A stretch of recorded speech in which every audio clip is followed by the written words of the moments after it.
ಅಬು ನ್ಯೂಸ್ಗೆ ಸ್ವಾಗತ. ನಾನು ಜಹೀರ್. ನಮ್ಮ ನಡೆ ಸತ್ಯದ ಕಡೆ.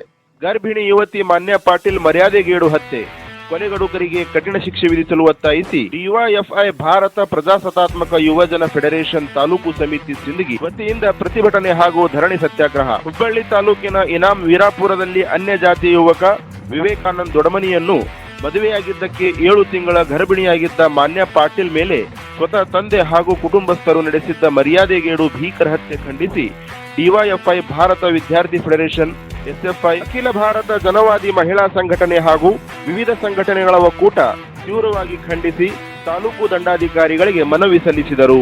ದಲಿತ ಯುವಕ ವಿವೇಕಾನಂದ್ ದೊಡಮನಿಯನ್ನು ಮದುವೆಯಾಗಿದ್ದಕ್ಕೆ ಮಾನ್ಯ 7 ತಿಂಗಳ ಗರ್ಭಿಣಿಯಾಗಿದ್ದಳು. ಮದುವೆಯಾಗಿ ಊರಿಗೆ ಬಂದಿದ್ದ ಮಾನ್ಯಾಳನ್ನು ಆಕೆಯ ಹೆತ್ತ ತಂದೆ ಮತ್ತು ಕುಟುಂಬಸ್ಥರು ಸೇರಿ ಬರ್ಬರವಾಗಿ ಹತ್ಯೆ ಮಾಡಿದ್ದಾರೆ. ಪ್ರೀತಿಸಿ ಮದುವೆಯಾದ ಕಾರಣಕ್ಕೆ 7 ತಿಂಗಳ ಗರ್ಭಿಣಿ ಮಗಳನ್ನೇ ಕೊಡಲಿಯಿಂದ ಕೊಚ್ಚಿ ಕೊಂದಿರುವ ಕ್ರೂರ ಘಟನೆಯನ್ನು ಮಾನವೀಯ ನಾಗರಿಕ ಸಮಾಜ ಸಹಿಸುವುದಿಲ್ಲ ಎಂದು ಡಿವೈಎಫ್ಐ ರಾಜ್ಯ ಸಮಿತಿ ಸದಸ್ಯ ರಮೇಶ್ ಸಾಸಾಬಾಳ್ ತೀವ್ರವಾಗಿ ಖಂಡಿಸಿದರು. ಈ ಸಂದರ್ಭದಲ್ಲಿ ಶಾಂತಪ್ಪ ಹೊಸ್ಮನಿ, ಡಿಎಚ್ಎಸ್ ತಾಲೂಕು ಮುಖಂಡರು ಸಿಂದಗಿ, ಯೂನುಸ್ ರಾಯಚೂರ್, ಎಸ್ಎಫ್ಐ ಮುಖಂಡರು ಸಿಂದಗಿ, ಸಾಗರ್ ಜೇರಡ್ಗಿ, ಪುಂಡಲಿಕ್ ಬಿರಾದಾರ್, ಬಾಬು ರಾಠೋಡ್, ಲಿಂಗಣ್ಣ ವಡಗೇರಿ ಹಾಗೂ ವಿವಿಧ ಸಂಘಟನೆಯ ಕಾರ್ಯಕರ್ತರು ಉಪಸ್ಥಿತರಿದ್ದರು.